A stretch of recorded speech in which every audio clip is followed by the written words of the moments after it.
Hi മക്കളെ, +2 ഇനി അങ്ങോട്ട് എങ്ങനെ പഠിച്ചാലാണ് A+ നേടുക എന്നാണ് നിങ്ങളുടെ ചിന്തയെങ്കിൽ ഈ ഒരു വീഡിയോ നിങ്ങൾക്കുള്ളതെന്ന് മാത്രമല്ല, ഈ വീഡിയോ ശരിക്കും നിങ്ങൾ ബുക്ക് മാർക്കോ അല്ലെങ്കിൽ നിങ്ങൾ വാട്സപ്പിലൊക്കെ സ്റ്റാർ മാർക്ക് ചെയ്തിട്ട് എന്നും രാവിലെ കാണണമെന്നാണ് എൻ്റെ അഭിപ്രായം കേട്ടോ. കാരണം ഇതൊരിക്കലും ഒരു മോട്ടിവേഷൻ വീഡിയോയേ അല്ല.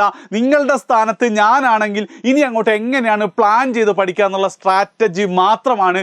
സോ എല്ലാ ദിവസവും കണ്ടാലും കുഴപ്പമില്ല, നിങ്ങൾക്ക് എന്തായിരിക്കും ഇതും അനുസരിച്ച് പഠിച്ചാൽ നിങ്ങൾ പോർഷൻസ് തീർക്കും, നിങ്ങൾക്ക് നല്ല മാർക്കും കിട്ടും, നിങ്ങൾക്ക് നല്ല കോൺഫിഡൻസും കിട്ടും. ഞാൻ ഗ്യാരണ്ടിയാണ്. അങ്ങനെ കോൺഫിഡൻസ് നിങ്ങൾക്ക് ഈ വീഡിയോ കണ്ടിട്ട് നിങ്ങൾക്ക് കിട്ടുന്നുണ്ടെങ്കിൽ ഉറപ്പായിട്ടും നിങ്ങൾ എല്ലാ ഫ്രണ്ട്സിനും ഇത് ഷെയർ ചെയ്യണം, വാട്സപ്പിലൊക്കെ സ്റ്റാറ്റസ് വെക്കണം. എൻ്റെ റിക്വസ്റ്റ് ആണ് കേട്ടോ. ഓക്കെ, അപ്പം നമുക്ക് തുടങ്ങാം. ഒന്നാമത്തെ കാര്യം നിങ്ങളോട് എനിക്ക് ചോദിക്കാനുള്ളത്, ഇപ്പം ഓൾമോസ്റ്റ് നിങ്ങൾ എല്ലാവരുടെയും 1, 2, 3 ലാബ് എക്സാം ഒക്കെ കഴിഞ്ഞിട്ടുണ്ടാവും. ജസ്റ്റ് നിങ്ങൾ എത്ര എണ്ണം കഴിഞ്ഞു, അത് ഈസി ആയിരുന്നോ ടഫാണോ, നിങ്ങൾ ജസ്റ്റ് ഒന്ന് കമൻറ്റ് ചെയ്യുക. ഒന്ന് ഈസി ആണോ ടഫാണോ എന്നുള്ളത് എല്ലാവരും കമൻറ്റ് ചെയ്യണം. കാരണം കേരളത്തിലെ മൊത്തത്തിലൊരു ട്രെൻഡ് നിങ്ങൾക്ക് മനസ്സിലാവും. എന്ന് മാത്രമല്ല, ഞാൻ നിങ്ങളോട് ഏകദേശം ജനുവരി ആവുന്നത് മുതൽ, ജനുവരി ഒന്നല്ല ഡിസംബറിൽ തന്നെ ഞാൻ പറഞ്ഞു തുടങ്ങിയിട്ടുണ്ടായിരുന്നു, ലാബിന് വേണ്ടി നിങ്ങൾ ഒത്തിരി സമയം വേസ്റ്റ് ചെയ്യരുത്. നിങ്ങൾക്ക് എല്ലാവർക്കും ലാബ് എക്സാം അവസാനം ഈസി ആയിരിക്കും. ടീച്ചേഴ്സ് വെറുതെ പേടിപ്പിക്കുകയാണ്. നിങ്ങളെപ്പോലെ തന്നെ നിർബന്ധമാണ് എന്ത്, നിങ്ങൾ സ്കൂളിനും നിങ്ങൾക്ക് നല്ല മാർക്ക് കിട്ടുക എന്നുള്ളതെന്നൊക്കെ ഞാൻ ഒരുപാട് തവണ പറഞ്ഞതാണ്. ഏറ്റവും അവസാനം ജനുവരിയിൽ പോലും ഞാൻ നിങ്ങളോട് പറഞ്ഞിട്ട് 1 മണിക്കൂറിൽ കൂടുതൽ ഡെയിലി ലാബിന് സ്പെൻഡ് ചെയ്യരുത് എന്നുള്ളത്. ഇപ്പം നിങ്ങൾ നോക്ക്, നിങ്ങൾ ഭൂരിഭാഗം ആൾക്കാർക്ക് എന്താണ് പരീക്ഷ എളുപ്പമായിരിക്കാൻ നിങ്ങൾ എത്ര കാലം ഇതിൻ്റെ പുറകെ നടക്കാൻ തുടങ്ങിയിട്ട് 1.5 മാസമായില്ലേ. ആൻഡ് ആ ഒരു 1.5 മാസം സത്യം പറഞ്ഞ വേസ്റ്റാണ്. നിങ്ങൾ ഞാൻ പറഞ്ഞ കേൾക്കണമായിരുന്നു. ഇനിയെങ്കിലും എന്ത് ചെയ്യണം, ഈ വീഡിയോയിൽ ഞാൻ പറയുന്ന പോലെ കേൾക്കണം കേട്ടോ. കാരണം ഇപ്പോൾ ചില കുട്ടികൾ സാറേ അങ്ങനെ പഠിച്ചുകൊണ്ട് എനിക്ക് ഈസിയാന്നൊക്കെ കരുതും. മക്കളെ, നിങ്ങളൊന്ന് ആലോചിച്ച് നോക്ക്, നിങ്ങളിപ്പോൾ അങ്ങനെ ഒന്നും പഠിച്ചിട്ടില്ലെങ്കിൽ നിങ്ങൾക്ക് മാക്സിമം 40-ൽ 5 മാർക്കേ പോലും 35 മാർക്കെങ്കിലും കിട്ടും. അതായത് 1.5 മാസം പഠിച്ചുകൊണ്ട് നിങ്ങൾക്ക് ആകെ കിട്ടുന്നത് 5 മാർക്ക് അധികം. പക്ഷെ ആ 1.5 മാസം പഠിക്കാത്തതുകൊണ്ട് നിങ്ങൾക്ക് 10-100 മാർക്ക് അവിടെ പോയി കിടക്കല്ലേ ഓരോ സബ്ജക്റ്റിലും കൂടെ. അപ്പം അത് തിരിച്ചു പിടിക്കാൻ വേണ്ടിയിട്ടാണ് ഇനി അങ്ങോട്ടെങ്കിലും ഞാൻ പറയുന്നത് പോലെ നിങ്ങൾ പഠിക്കുക. കാരണം ഞാനിതിനെ വളരെ കോൺഫിഡൻ്റ് ആയിട്ട് പറയുന്നത്, കഴിഞ്ഞ കുറേ വർഷമായിട്ട് കേരളത്തിലെ സ്കൂൾ സിസ്റ്റവും ടീച്ചേഴ്സിൻ്റെ കാര്യങ്ങളൊക്കെ അറിയുന്നത് കൊണ്ടാണ്. അപ്പോൾ ഏറ്റവും ആദ്യം എനിക്ക് നിങ്ങളോട് പറയാനുള്ളത്, 17-ാം തീയതി തുടങ്ങുന്ന മോഡൽ എക്സാം എന്ന സംഭവത്തെക്കുറിച്ച് എന്ത് ചെയ്യണ്ട, നിങ്ങൾ മൈൻഡേ ചെയ്യേണ്ട എന്നുള്ളതാണ്. അതായത് മോഡൽ എക്സാമിന് മാർക്ക് കിട്ടിയില്ലെങ്കിൽ ടീച്ചേഴ്സ് ചീത്ത പറയൂലേ, അമ്മ പേപ്പർ ചോദിക്കും, അമ്മേൻ്റെ ചീത്ത കിട്ടൂലേ എന്നുള്ളത് കിട്ടുകയാണെങ്കിൽ എന്ത് ചെയ്തോട്ടെ, ഒരു ദിവസം അങ്ങ് കേട്ടിരുന്നാൽ മതി. കാരണം ഏറ്റവും അവസാനം ഇത് നിങ്ങളുടെ ജീവിതമാണ്, നിങ്ങളുടെ മാർക്കാണ്. അതിലൊരൊറ്റ മാർക്കേ എന്തുള്ളൂ ഇമ്പോർട്ടൻ്റ് ഉള്ളൂ. 1200-ൽ 1000 എത്ര നിങ്ങൾക്ക് കിട്ടുന്നുള്ളൂ മാത്രം. മോഡൽ എക്സാമിൻ്റെ മാർക്കൊന്നും ആരും ചോദിക്കാൻ പോകുന്നില്ല. ആൻഡ് എന്ന് കരുതിയിട്ട് മോഡൽ എക്സാം പൂർണ്ണമായിട്ട് നിങ്ങൾ ഒഴിവാക്കണമെന്നില്ല. അതായത് നമ്മളുടെ സ്ട്രാറ്റജി എന്താണെന്ന് വെച്ച് കഴിഞ്ഞാൽ, ഇന്ന് മുതൽ ഫെബ്രുവരി 15 വരെ, 16-നാണല്ലോ മോഡൽ എക്സാമിൻ്റെ തലേന്ന്, ഫെബ്രുവരി 15 വരെ നമ്മൾ എന്ത് ചെയ്യും, കുറേ ചാപ്റ്റേഴ്സ് നമ്മൾ പഠിക്കും. ഓക്കെ, ആ ചാപ്റ്റേഴ്സ് മോഡൽ എക്സാമിൻ്റെ തലേന്ന് നടക്കുന്ന മാരത്തോൺ റിവിഷനിൽ, അതിപ്പോൾ നിങ്ങൾ എജ്യൂപോർട്ടിൻ്റെ സൈലത്തിൻ്റെ എക്സാമിൻ്റെ ഏത് കാണുന്നത് എനിക്ക് കുഴപ്പമില്ല, നിങ്ങൾക്ക് ഇഷ്ടമുള്ളത് നിങ്ങൾ കണ്ടോ. എജ്യൂപോർട്ടാണ് ഏറ്റവും ബെസ്റ്റ് എന്നാണ് കേട്ടോ എൻ്റെ ഒരു അഭിപ്രായം, നിങ്ങൾക്ക് കമൻറ്റ് ചെയ്യാം. Okay right. അപ്പം 15 വരെ നമ്മൾ പഠിച്ച ചാപ്റ്റേഴ്സ് ചിലപ്പോൾ 5 ചാപ്റ്റേഴ്സ് ആയിരിക്കും. ആ 5 ചാപ്റ്റേഴ്സ് നല്ല അടിപൊളിയായിട്ട് മോഡൽ എക്സാമിൻ്റെ മാരത്തോൺ കണ്ട് നമ്മൾ റിവൈസ് ചെയ്യും. ചെയ്യുമെന്ന് മാത്രമല്ല, നമുക്ക് എന്താണ് അതിന് ഫുൾ മാർക്ക് കിട്ടണം. ആ ചാപ്റ്റർ ഏതൊക്കെയാണ് എങ്ങനെ ചോദിച്ചാലും ഫുൾ മാർക്ക്. അത് മാത്രമേ എന്തുള്ളൂ മോഡൽ എക്സാമിന് നമ്മുടെ ലക്ഷ്യമുള്ളൂ. ഓക്കെ അല്ലേ, ക്ലിയർ അല്ലേ? ഇതിലപ്പുറം നിങ്ങൾ മോഡൽ എക്സാമിന് എങ്ങനെ ക്രാം ചെയ്താലും എന്തായിരിക്കും, നിങ്ങൾക്ക് ആ സമയം നഷ്ടമായിരിക്കും, വെറുതെ പഠിച്ച് കളയാന്നുള്ളതേ ഉള്ളൂ. നേരത്തെ നിങ്ങൾ ലാബിന് പഠിച്ച പോലെ. ഒരു കാര്യം കൂടെ ഞാൻ പറഞ്ഞുതരാം. ഇപ്പോൾ മോഡൽ എക്സാമിന് നിങ്ങളുടെ മൊത്തം ഫിസിക്സിലെ 14 ചാപ്റ്റേഴ്സ് എടുക്കും. നിങ്ങൾ 6 ചാപ്റ്ററാണ് പഠിച്ചിട്ടുണ്ടെങ്കിൽ ആ 6 ചാപ്റ്റർ മാത്രം കണ്ടാൽ മതി എൻ്റെ അഭിപ്രായം. ബാക്കി സമയത്ത് വേണം 7-ാമത്തെ ഒരു ചാപ്റ്റർ പുതുതായി പഠിച്ചു. അതായിരിക്കും നിങ്ങൾക്ക് അൾട്ടിമേറ്റ്ലി ലാഭം ഉണ്ടാവാം. ലോജിക്ക് മനസ്സിലായല്ലോ? അത് ഫസ്റ്റ്. ഇത് നിങ്ങൾ അഗ്രീഡ് ആണെങ്കിൽ ഒന്ന് കമൻറ്റ് ചെയ്യണം കേട്ടോ. ഇതിൽ നിങ്ങൾക്ക് ഇനി എന്തെങ്കിലും സംശയം ഉണ്ടെങ്കിൽ അതും നിങ്ങൾക്ക് കമൻറ്റ് ചെയ്യാം. അടുത്ത വീഡിയോ ആയിട്ട് തന്നെ ഞാനത് ചെയ്തുതരാം. പറഞ്ഞത് ഇത്രയേ ഉള്ളൂ. മോഡൽ എക്സാമിന് വരെ നമ്മൾ എത്ര ചാപ്റ്റേഴ്സ് പഠിച്ചു, ആ ചാപ്റ്റർ മാത്രമേ മോഡൽ എക്സാമിന് നമ്മൾ പഠിക്കുള്ളൂ, അതിൽ നിന്ന് എഴുതുള്ളൂ. അതിൻ്റെ പുറത്തുനിന്ന് എന്തെങ്കിലും ചോദിക്കുകയാണെങ്കിൽ നമുക്ക് അറിയാമെങ്കിൽ എഴുതും. പക്ഷേ മാർക്ക് കിട്ടാൻ വേണ്ടി, മോഡൽ എക്സാമിന് മാർക്ക് കിട്ടാൻ വേണ്ടി നമ്മളത് പഠിക്കാൻ നിൽക്കില്ല. ഒന്നാമത്തെ പോയിന്റ്. അങ്ങനെയാണ് എന്ത് ചെയ്യാം, നമുക്ക് ടൈം ടേബിൾ അങ്ങോട്ട് കേട്ടോ. സത്യം പറയാലോ, നിങ്ങളുടെ ടൈം ടേബിൾ കാണുമ്പോൾ എനിക്ക് തന്നെ സങ്കടം വരുന്നുണ്ട്. പക്ഷെ ഇവിടെ വേറൊരു കാര്യം കൂടെ ഉണ്ട് കേട്ടോ. നിങ്ങളുടെ ഇമ്പ്രൂവ്മെൻറ്റ് എക്സാമും കൂടി ഇവിടെ ഉൾക്കൊള്ളിക്കാൻ വേണ്ടിയിട്ടാണ് ഇങ്ങനെ ഒരു ടൈം ടേബിൾ ഇട്ടതെന്നാണ് ഞാൻ മനസ്സിലാക്കുന്നത്. അതായത് നിങ്ങൾ മാർച്ച് 3-ന് തുടങ്ങുന്ന നിങ്ങളുടെ പരീക്ഷ ആദ്യം ഇംഗ്ലീഷാണ്, പിന്നെ ഒരൊറ്റ ദിവസം ഗ്യാപ്പിൽ ഫിസിക്സ്, ഒരൊറ്റ ദിവസം ഗ്യാപ്പിൽ ബയോളജി, ആൻഡ് അത് വെള്ളിയാഴ്ച ആയതുകൊണ്ട് മാത്രം 2 ദിവസം ഗ്യാപ്പിൽ കെമിസ്ട്രി, ആൻഡ് അതിനുശേഷം ഓൾമോസ്റ്റ് ഒരാഴ്ചയ്ക്ക് ശേഷമാണ് നിങ്ങളുടെ മാത്സ് വരുന്നത്. പിന്നെയോ തൊട്ടടുത്ത ദിവസം 19-ാം തീയതി എന്ത് വരുന്നു, നിങ്ങളുടെ സെക്കൻഡ് ലാംഗ്വേജ് വരും. എന്നിട്ടോ വീണ്ടും ഓൾമോസ്റ്റ് 6 ദിവസത്തെ ഗ്യാപ്പിന് ശേഷമാണ് CS കുട്ടികൾ. ഈ ഗ്യാപ്പ് വെറും അനാവശ്യമാണെന്നാണ് എൻ്റെ അഭിപ്രായം. വേറെ തന്നെ വീഡിയോ ഇടാം. കാരണം എന്താ, ഇത്തവണയും കീമിന് കേരളത്തിലെ കുട്ടികൾ പുറകോട്ട് പോകും ഈ ഒരൊറ്റ കാരണത്താൽ അല്ലേ. അത് നമുക്ക് എന്ത് ചെയ്യാം, ഡീറ്റെയിൽ ആയിട്ട് അടുത്ത വീഡിയോയിൽ തന്നെ നമുക്ക് പറയാവുന്നതാണ്. അപ്പോൾ ഇതാണ് കേസ്. ഇവിടെ നിങ്ങൾ ശ്രദ്ധിക്കുകയാണെങ്കിൽ നിങ്ങളുടെ സെക്കൻഡ് ലാംഗ്വേജിൻ്റെ കേസിൽ നിങ്ങൾക്ക് എല്ലാവർക്കും മാർക്ക് കിട്ടുന്നതായിരിക്കും. ഇനി ഇൻ കേസ് നിങ്ങൾക്ക് മാർക്ക് കിട്ടാത്ത ആൾക്കാരാണ്, ഭയങ്കര ബുദ്ധിമുട്ടാണെങ്കിൽ നിങ്ങൾ ഒരു അരമണിക്കൂർ സെക്കൻഡ് ലാംഗ്വേജിന് മാറ്റി വെച്ചോ. ഇല്ലെങ്കിൽ എന്ത് ചെയ്താൽ മതി, ഈ ദിവസങ്ങൾ മര്യാദയ്ക്ക് പഠിച്ചാൽ മതി. ഓക്കെ. അതേപോലെ തന്നെ നോക്കുകയാണെങ്കിൽ ഇംഗ്ലീഷ്, എനിക്കൊന്ന് ഒരുപാട് കുട്ടികൾക്ക് ഇംഗ്ലീഷ് പ്രശ്നമാണെന്ന് മാത്രമല്ല ഒരുപാട് കുട്ടികൾ എന്ത് ചെയ്യുന്നുണ്ട്, ഇംഗ്ലീഷ് ഇമ്പ്രൂവ്മെൻറ്റ് എഴുതുന്നുണ്ട്. എടാ ഇംഗ്ലീഷ് ഇമ്പ്രൂവ്മെൻറ്റ് എഴുതുന്ന ആൾക്കാർ ഒന്ന് കമൻറ്റ് ചെയ്യണം ഇംഗ്ലീഷ് എഴുതുന്നുണ്ട് എന്നുള്ളത്. ആൻഡ് ഇംഗ്ലീഷ് ഇമ്പ്രൂവ്മെൻറ്റ് ഈ കമൻറ്റൊക്കെ ഞാൻ ചെയ്യാൻ പറയുന്നത് വെച്ചാൽ നമുക്കൊന്ന് നോക്കാൻ എന്താ ഒരു അവസ്ഥ എന്നുള്ളത്. ഓക്കെ, 10,000 കുട്ടികളുണ്ട്, അതിൽ 500 ആൾക്കാർ ഇമ്പ്രൂവ്മെൻറ്റ് എഴുതുന്നുണ്ട്. അപ്പം നല്ല റേഷ്യോ ആണ്, ആ ഒരു സാധനം കിട്ടാൻ വേണ്ടിയിട്ടാണ്. അപ്പം ഇംഗ്ലീഷ് ഇമ്പ്രൂവ്മെൻറ്റ് എഴുതുന്നുണ്ടെങ്കിൽ നിങ്ങൾക്ക് ഇപ്പോൾ +2 വേണ്ടി പഠിക്കുന്നത് നിങ്ങളുടെ +1 ഇമ്പ്രൂവ്മെൻറ്റിന് ഹെൽപ്പ് ചെയ്യും. അപ്പം നിങ്ങൾ ചെയ്യേണ്ട കാര്യം എന്ന് വെച്ചാൽ ഡെയിലി എന്ത് ചെയ്യണം, ഒരു 30 മിനിറ്റ്സ് ഇംഗ്ലീഷിന് കൊടുക്കണം. ഇംഗ്ലീഷിൻ്റെ എല്ലാ കണ്ടൻറ്റും എന്തുണ്ട് ഈ ചാനലിൽ തന്നെ വന്നിട്ടുണ്ട്. അതായത് നിങ്ങൾക്ക് പ്രൊഫൈൽ എഴുതാനുണ്ടാവും, അതേപോലെ തന്നെ ബയോഡാറ്റ ഉണ്ടാക്കാനുണ്ടാവും, വേറെ പ്രസംഗം ഉണ്ടാവും. അതിൻ്റെ ഒക്കെ ഫോർമാറ്റ് ഇതിലുണ്ട്. ആ ഫോർമാറ്റ് കൃത്യമായി പഠിക്കുക എന്ന് മാത്രമല്ല എല്ലാ പാഠത്തിൻ്റെയും സമ്മറിയും പഠിച്ചു വെക്കുക. സമ്മറി വെച്ച് കണക്ട് ചെയ്തിട്ടായിരിക്കും നിങ്ങളുടെ ചോദ്യം ഉണ്ടാവും അല്ലേ. അപ്പോൾ ഇത് നിങ്ങൾക്ക് ഒരേ സമയം +2നും +1നും നിങ്ങൾക്ക് ഹെൽപ്പ് ചെയ്യും, ഇമ്പ്രൂവ്മെൻറ്റിനും കൂടെ. അപ്പോൾ ഇംഗ്ലീഷിന് ഒരു 30 മിനിറ്റ്സ് എല്ലാ ദിവസവും നിങ്ങൾ മാറ്റി വെച്ച് നിങ്ങൾ നോക്കണേ. ഇന്ന് ഫെബ്രുവരി 2-ാം തീയതിയാണ്. ഇനിയുള്ള ഒരു മാസം 30 മിനിറ്റ് വെച്ച് നിങ്ങൾ പഠിച്ചാൽ ഇംഗ്ലീഷ് എന്തായിരിക്കും, നല്ല മാർക്ക് കിട്ടും. ഏതെങ്കിലും ഒരു സമയത്ത് എന്ത് ചെയ്യുക, നിങ്ങൾ ഇംഗ്ലീഷ് അങ്ങനെ കൊടുക്കാം. നമ്പർ 1 ക്ലിയർ അല്ലേ? ഇനി അടുത്തത് നമ്മുടെ കേസ് എടുക്കുകയാണെങ്കിൽ മാത്സിന് നമുക്ക് എന്തുണ്ട്, മാത്സിന് നമുക്ക് 6 ദിവസം ലീവ് ഉണ്ട്. ഈ 6 ദിവസം കൊണ്ട് ശരിക്ക് പറഞ്ഞാൽ നമുക്ക് എന്ത് ചെയ്യാൻ പറ്റും, ഒരു 10 ചാപ്റ്ററെങ്കിലും പുതുതായിട്ട് നമുക്ക് വൃത്തിയിൽ പഠിക്കാൻ പറ്റും അല്ലേ. 10 ചാപ്റ്ററെങ്കിലും നമുക്ക് വൃത്തിയിൽ പഠിക്കാം. പോട്ടെ, ഒരു 8 ചാപ്റ്ററെങ്കിലും എന്തായാലും പഠിക്കാം, ബാക്കി റിവൈസും ചെയ്യാൻ പറ്റുമല്ലോ. അപ്പം മാത്സിൻ്റെ മക്കളോട് എനിക്കല്ല, മാത്സ് എടുക്കാത്ത കുട്ടികൾ ആരും ഉണ്ടാവില്ലല്ലോ, എനിക്ക് നിങ്ങളോട് പറയാനുള്ളത്, ഇപ്പം നിങ്ങൾ മാത്സ് ഒരുപാട് എന്ത് ചെയ്യുന്നുണ്ട്, ഫോക്കസ് ചെയ്ത് ആകെ നിങ്ങൾ ചെയ്യേണ്ടത് ആ കാൽക്കുലസ് അവിടെ തീർത്ത് വെക്കുക. അതിനിത് ഇപ്പോഴും ഷാമിൽ സർ രാവിലെ 9 മണിക്ക് തുടങ്ങിയതാണ്.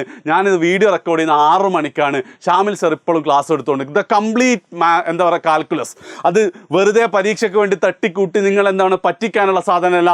അത് പഠിച്ചാൽ നിങ്ങൾക്ക് ഫുൾ മാർക്ക് കിട്ടും. അവിടെ ക്വസ്റ്റ്യൻസ് ചെയ്യുന്നുണ്ട്, നിങ്ങൾക്ക് പ്രാക്ടീസ് ചെയ്യാൻ തരുന്നുണ്ട്, DPP വരുന്നുണ്ട്, എല്ലാ സാധനത്തെ കംപ്ലീറ്റ് പാക്കേജാണ്. എനിക്ക് തോന്നുന്നത് അതൊരു 12 മണിക്കൂറൊക്കെ ഉണ്ടാവുന്നതാണ്. പക്ഷേ നിങ്ങൾ എന്ത് ചെയ്യുക, ഓരോ ദിവസം കുറച്ച് എന്ത് ചെയ്യുക, ആ ഒരു സാധനം നിങ്ങൾക്ക് വേണമെങ്കിൽ നമ്മുടെ മോഡൽ എക്സാമിൻ്റെ ഫസ്റ്റ് ടാർഗറ്റ് അതായിക്കോട്ടെ. മാത്സിലെ 13 ചാപ്റ്ററുകളിൽ നമ്മൾ എന്ത് ചെയ്യും, കാൽക്കുലസിൻ്റെ 5 ചാപ്റ്റർ അല്ലേ, കാൽക്കുലസിൻ്റെ 5 ചാപ്റ്റേഴ്സ് എന്ത് ചെയ്യും, നമ്മൾ അവിടെ പഠിച്ചു തീർക്കും. കാൽക്കുലസിൻ്റെ 5 ചാപ്റ്റർ നമ്മൾ പഠിക്കും. പിന്നെ വേണമെങ്കിൽ നമുക്ക് റിലേഷൻസ് ആൻഡ് ഫംഗ്ഷൻസും മാട്രിക്സും ഡിറ്റർമിനൻസും അവിടെ 8 ചാപ്റ്റർ മോഡൽ എക്സാമിന് മുന്നേ ആവും. അപ്പോൾ 8 ചാപ്റ്റർ നിങ്ങൾക്ക് മോഡൽ എക്സാമിൻ്റെ മുന്നേ നമുക്ക് തീർക്കണമെങ്കിൽ എന്ത് ചെയ്യണം, ഡെയിലി ഒരു 1.5 മണിക്കൂർ ഈ വീഡിയോ കാണുക. വീഡിയോ പ്രകാരമുള്ള എന്ത് ചെയ്യുക, ക്വസ്റ്റ്യൻസ് ചെയ്യുക. ഇങ്ങനെ നിങ്ങൾ ഇന്ന് മുതൽ തുടങ്ങിയാൽ മോഡൽ എക്സാം ആകുമ്പോഴത്തേക്ക് കാൽക്കുലസ് സെറ്റ് ആയിട്ടുണ്ടാവും. മാത്സിൽ അത്യാവശ്യം നല്ല മാർക്ക് കിട്ടും, കോൺഫിഡൻസ് കിട്ടും.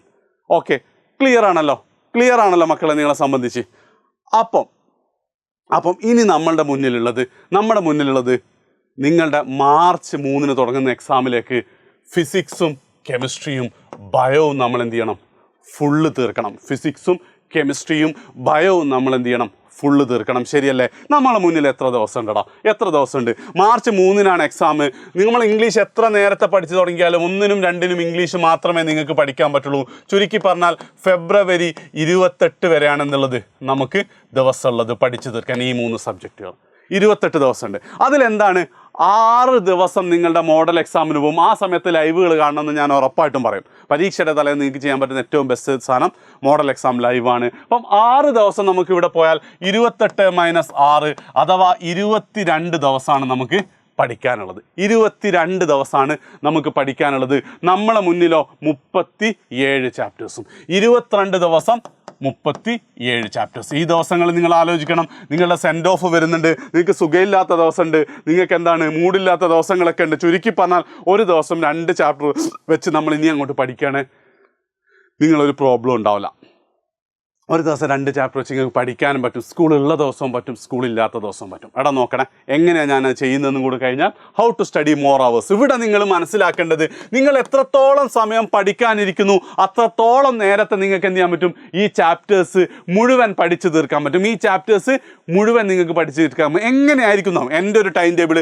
അതായത് ഞാനിപ്പോൾ സ്കൂളിൽ പോകണ്ടെന്ന് പറഞ്ഞ വീഡിയോ ചെയ്ത് കുട്ടികളൊക്കെ എന്താണ് തെറ്റായ വഴിയിലാക്കാന്ന് പറഞ്ഞാൽ ഞാൻ പേരില്ല, ഏതോ ഒരു പത്രത്തിലൊക്കെ എജ്യൂപോർട്ടിൻ്റെ പേരൊക്കെ വന്നിട്ട് വാർത്ത വന്നിട്ടുണ്ട്.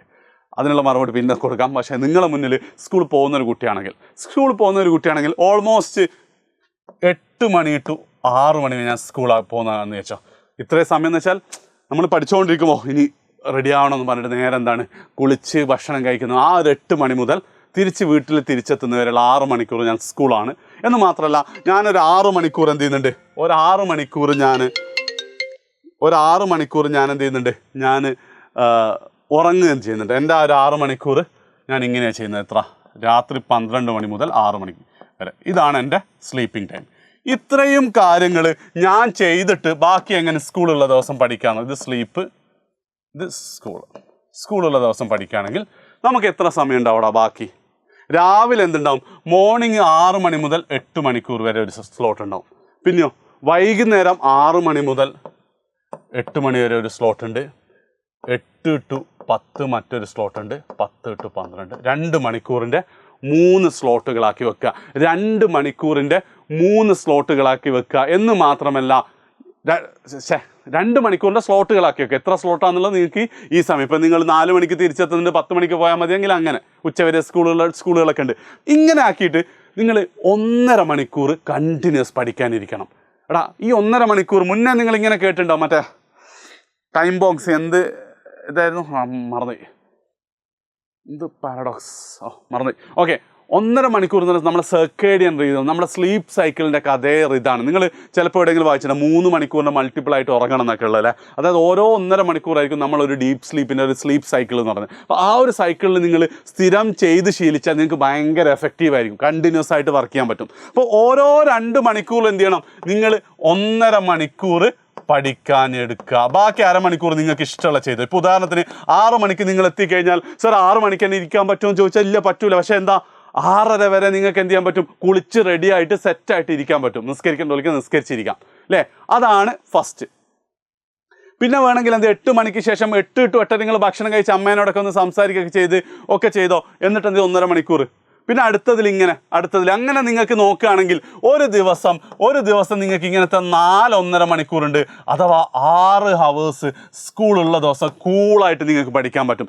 ഈ ഗ്യാപ്പിൽ നിങ്ങൾ സോഷ്യൽ മീഡിയ ഉപയോഗിക്കരുത് എന്നാണ് ഞാൻ പറയുന്നത്. നിങ്ങളൊന്ന് ആലോചിച്ച്, ഒരു മാസം സോഷ്യൽ മീഡിയ ഉപയോഗിച്ചില്ലെങ്കിൽ നിങ്ങൾ വേറെ ലെവലിലേക്ക് എത്തും. ഓക്കെ, ഇനി സ്കൂളില്ലാത്ത ദിവസമാണെങ്കിൽ എന്തോ നിങ്ങൾ 12 മണി മുതൽ 6 മണി വരെ തന്നെയാണ് ഉറങ്ങുന്നത്. ഒരു കാരണവശാലും ഇത് ഞാൻ വേറെ തന്നെ വീഡിയോ ചെയ്യട്ടോ. വീഡിയോ വേണ്ട ആൾക്കാർ, ഉറക്കിൻ്റെ കേസിൽ ഒരുപാട് കുട്ടികളുടെ വലിയ പ്രശ്നം സാറേ ഉറങ്ങാൻ തോന്നുന്നു, പഠിക്കുമ്പോൾ ഉറക്ക് വരുന്നു. അത് ഞാൻ ചെയ്തുതരാം. 6 മണിക്കൂർ കഴിഞ്ഞാൽ നിങ്ങൾക്ക് 6 to 8, 8 to 10, 10 to 12, 12 to 2, വേണേൽ 2 to 4 നിങ്ങൾ ബ്രേക്ക് എടുത്തോ. 2 to 4 എന്ത് ചെയ്തോ, ബ്രേക്ക് എടുത്തോ. 4 to 6, 6 to 8, 8 to 10, 10 to 12. എത്ര ഉണ്ട്? 1, 2, 3, 4, 5, 6, 7, 8 1.5 മണിക്കൂറിൻ്റെ സെഷൻ കിട്ടും. അഥവാ 12 മണിക്കൂർ നിങ്ങൾക്ക് പഠിക്കാൻ കിട്ടും. ഇങ്ങനെ നിങ്ങൾ പഠിച്ചാൽ നിങ്ങളോട് ഞാൻ ചോദിക്കട്ടെ, ഈ 12 മണിക്കൂർ നിങ്ങൾ പഠിക്കുകയാണെങ്കിൽ നിങ്ങൾക്ക് ആ പറഞ്ഞ പോർഷൻസൊക്കെ തീർക്കാൻ പറ്റൂലേ? ഈ 6 മണിക്കൂർ ഡെയിലി പഠിക്കുകയാണെങ്കിൽ നിങ്ങൾക്ക് തീർക്കാൻ പറ്റില്ലേ? ഒരു ദിവസം സ്കൂൾ പോയി അടുത്ത ദിവസം ലീവ് ആക്കിയോ.